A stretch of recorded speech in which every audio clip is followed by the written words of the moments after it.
Hello students, a very good morning to one and all. This one is the second lecture of design of machine element first. In in this session we are going to discuss about the selection of materials from properties as well as economic aspects. That means किसी भी material का selection हम लोग कैसे करते हैं, किसके behalf में करते हैं, ठीक है ना। तो बेसिकली जो होते हैं आपका जो दो मेन पैरामीटर हैं, एक तो मैकेनिकल प्रॉपर्टीज़ हम लोग देखते हैं और उसकी कॉस्ट देखते हैं, ठीक है ना। उसके अलावा भी आपका है जैसे कि अवेलेबिलिटी होनी चाहिए, उसकी इजीली अवेलेबल होना चाहिए, एबंडेंट में होना चाहिए, प्रचुर मात्रा में होना चाहिए, ठीक है ना। उसके अलावा है कि आपका क्या बोलते हैं, जैसे कि आप देख पा रहे होंगे यहाँ पे स्क्रीन में, एक अवेलेबिलिटी है, दूसरी आपकी कॉस्ट है, ठीक है ना। Third one is manufacturing consideration है। ओके, तो ये आपका बेसिकली चार प्रॉपर्टीज़ हैं, चार यहाँ पैरामीटर हैं जिनके बिहाफ में किसी मटेरियल का हम लोग सिलेक्शन करते हैं। तो selection of proper material for the mechanical component is one of the most important steps in the process of machine design. The best material is one which will serve the desired purpose at minimum cost. That means कोई सा material आपका best suited तब होगा जब उस जिस purpose के लिए उसे हम मैन्युफैक्चर कर रहे हैं उसको, दैट मीन्स उसमें कम से कम लागत लगे, वो चाहे आपका मैन्युफैक्चरिंग कास्ट हो या रॉ मटेरियल कास्ट हो या आपका उसकी रनिंग कॉस्ट हो। Okay, it is not always easy to select the such a material and the process may involve the trial and error method. That means ये बहुत आसान नहीं होता है कोई मटेरियल का सिलेक्शन करना, ठीक है ना। उसमें कई सारे पैरामीटर, आपको कई सारी चीज़ें आपको चेक करनी पड़ती हैं, देखनी पड़ती हैं, और उसके लिए भी हम लोग ट्रायल एंड एरर मेथड आपका अपनाते हैं।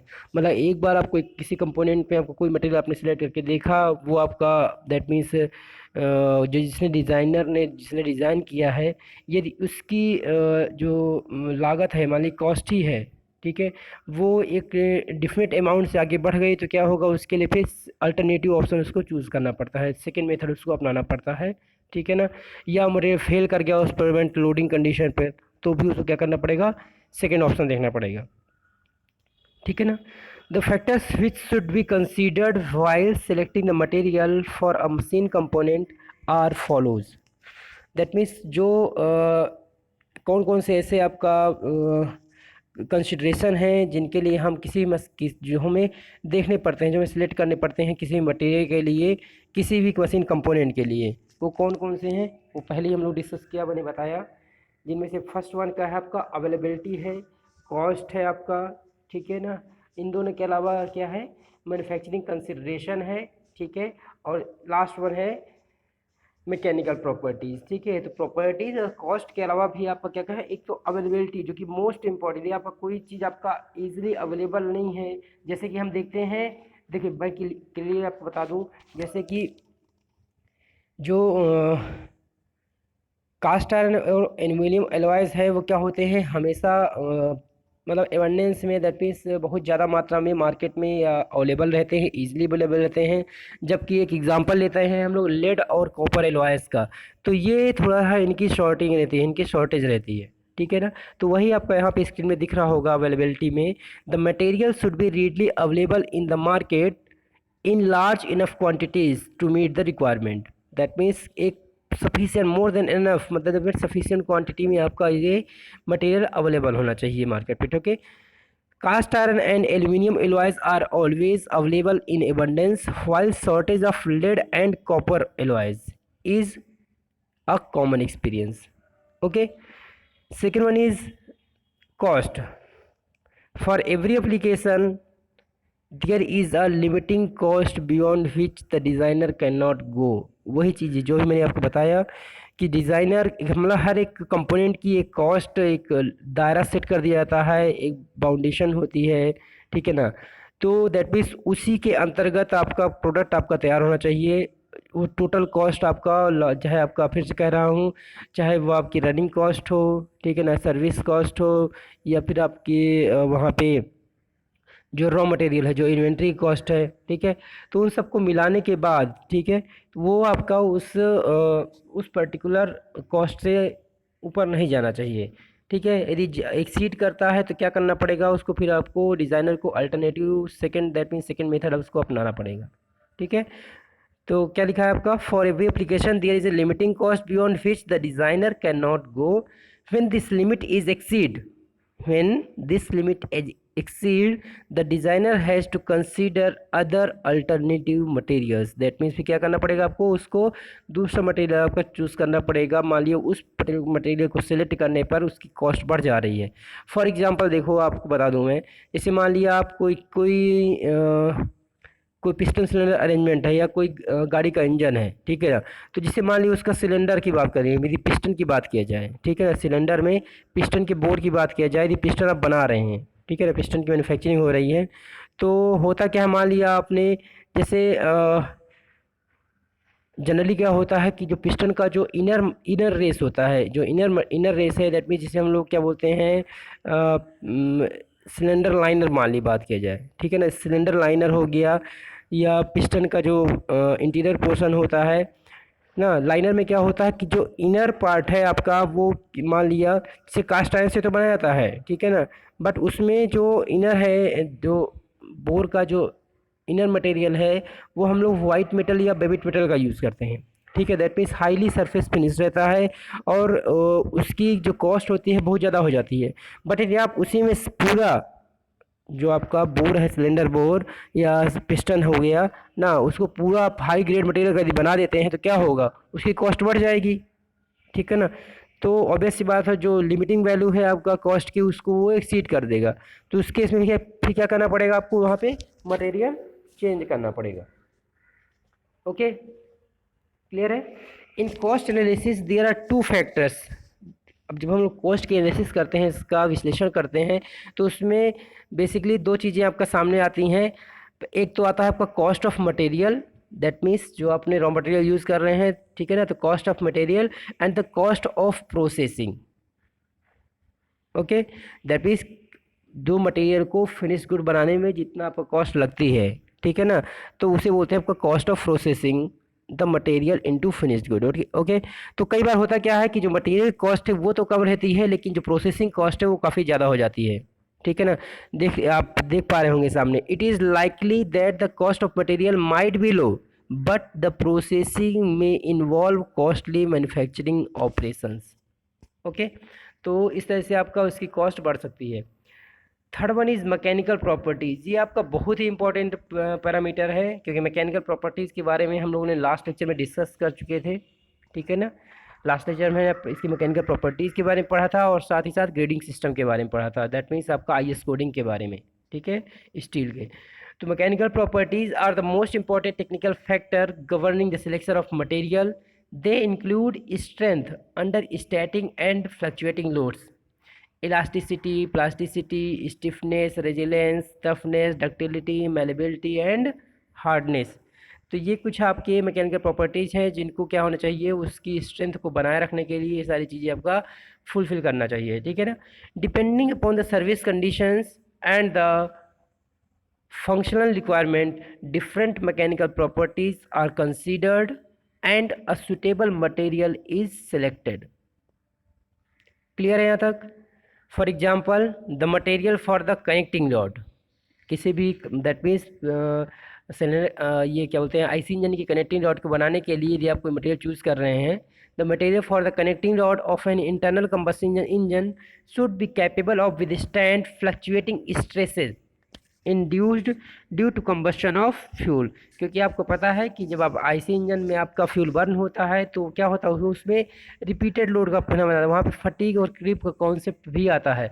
क्योंकि हर एक साइकिल में उसमें एक पावर स्ट्रोक क्या होता है, पर्टिकुलर एक ही पावर स्ट्रोक में वहाँ पे क्या होता है, पावर वहाँ पे डेवलप होती है, तो वहाँ पे लोड का फ्लक्चुएशन होता है। दैट मीन्स थोड़ी देर के लिए पावर आपका, दैट मीन्स लोड वहाँ पे कम लगता है, फिर ज़्यादा लोड, कम ज़्यादा, तो इस तरह से आपका उसमें वेरिएशन होता है। और वहाँ पे लोड भी कई तरीके के लगते हैं।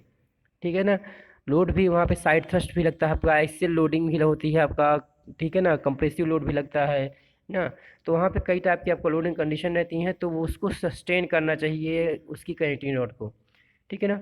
For example the material of the connecting rod of an internal combustion engine should be capable to withstand fluctuating stresses induced due to combustion of fuel. In this case, endurance limit becomes the criterion of selection. ठीक है ना। देखिए जैसे जहाँ पे आपका axial loading रहती है, ठीक है, दैट मीन जहाँ पे आपका सिंपल स्ट्रेस आता है वहाँ पे, ठीक है ना। लेकिन जहाँ पे भी आपका साइक्लिक लोडिंग लगती है, फ्लक्चुएटिंग लोड्स लगता है, ठीक है ना, वेरिएबल लोड लगता है, जहाँ पे लोड के लोडिंग कंडीशन आपका हर एक इंस्टेंट पर्टिकुलर चेंज होता रहता है। दैट मीन्स वो चेंज मैग्नीट्यूड भी हो सकता है और उसकी डायरेक्शन भी हो सकती है। कहने का मतलब है कि हो सकता है मान लिया आपका 50 किलो न्यूटन का लोड लग रहा है और तुरंत आपका कितना हो गया, आपका 50 से 100 हो गया, ठीक है। या फिर कह सकते हैं आपका 50 किलो न्यूटन आपका टेंसाइल लग रहा था, अब 50 किलो न्यूटन कंप्रेसिव लग रहा है। तो इसे बोलते हैं आपका, इसे ये जो फिनोमेना होता है इसको बोलते हैं क्या, साइक्लिक लोडिंग या फटीग लोड बोलते हैं। क्लियर है। तो इन केस में जैसे अदर केसेस में सिंपल जो नॉर्मल लोडिंग होती है, उन केस में जो क्राइटेरिया होता है, जैसे मान लीजिए कोई डक्टाइल मटेरियल है तो उसके लिए जो क्राइटेरिया होता है वो होती है यील्ड स्ट्रेंथ। कोई आपका मान लिया ब्रिटल मटेरियल है तो उसके लिए क्राइटेरिया क्या है फेलियर का, उसका अल्टीमेट स्ट्रेंथ। उसी प्रकार जब कोई आपका कहीं पे साइक्लिक लोडिंग लगती है तो वहाँ पे जो आपका डिजाइनिंग क्राइटेरिया होता है, दैट मीन जहाँ पे मटेरियल फेल होता है उसको हम लोग बोलते हैं फटीग स्ट्रेंथ या एंडोरेंस स्ट्रेंथ। क्लियर है। एंड्रेंस लिमिट जो होता है वो उसका क्राइटेरिया बन जाता है। Okay. The piston rings should have hard surface to resist wear due to rubbing action with the cylinder surface and surface hardness is the selection criteria. That mean अलग अलग पर्टिकुलर कंपोनेंट में अलग अलग आपका criteria होती है, ठीक है ना। जैसे यहाँ पे बात की आपका पिस्टन रिंग के बारे में बात किया, ठीक है। पिस्टन रिंग आपके दो होते हैं, ठीक है ना। थोड़ी थोड़ी चीज़ आप सीखते जाओ ना, नॉलेज आपका होना चाहिए, आपको पता भी होगी पहले से भी, ठीक है ना, क्योंकि आपने बीएमई की लैब आपने कर रखी है, बेसिक मैकेनिकल इंजीनियरिंग की। तो पिस्टन रिंग आपके दो होते हैं, एक होती है आपका कंप्रेशन रिंग और दूसरा होता है ऑयल स्क्रैपर रिंग, ठीक है ना। कंप्रेशन रिंग का काम क्या होता है कि जो भी आपका वहाँ पे फ्लू गैसेज हैं, ठीक है ना, वो जो फ्लू गैसेज हैं वो ड्यूरिंग आपका डाउनवर्ड स्ट्रोक वो क्या करती हैं, उनको पास होने से रोकती हैं, किसमें, कहाँ पे, सिलेंडर के आपका केस में नीचे आपका, ठीक है ना, सिलेंडर के आपका जो बॉटम पोर्शन है ना वहाँ उसको जाने से रोकते हैं, ठीक है ना। तो ये जो फंक्शन होता है किसका होता है, पिस्टन रिंग्स का होता है। जबकि ऑयल स्क्रैपर रिंग का फंक्शन क्या होता है कि जब आपका वहाँ से जब जो कनेक्टिंग रॉड है आपका, जब डाउनवर्ड मोशन में नीचे जो वहाँ पे केस में जो संप लेवल में जो वहाँ पे ऑयल फिल रहता है, ठीक है ना, वहाँ से वो लुब्रिकेशन करता है, ठीक है ना।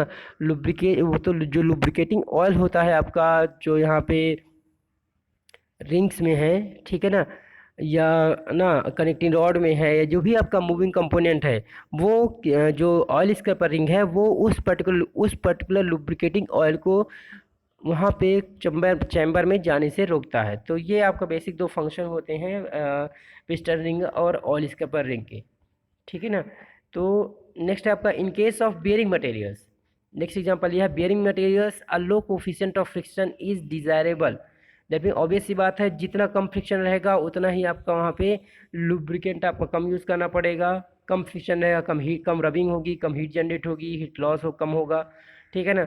तो इस तरीके से आपका वहाँ पे क्या होना चाहिए, आपका कोफिशिएंट फ्रिक्शन काफ़ी कम होना चाहिए, ठीक है। जैसे कि व्हाइल क्लच और ब्रेक, जबकि क्लच और ब्रेक में क्या होता है, lining requires a high coefficient of friction, वहाँ पे क्या होता है आपका कोफिशिएंट ऑफ फ्रिक्शन म्यू की वैल्यू काफ़ी ज़्यादा होना चाहिए।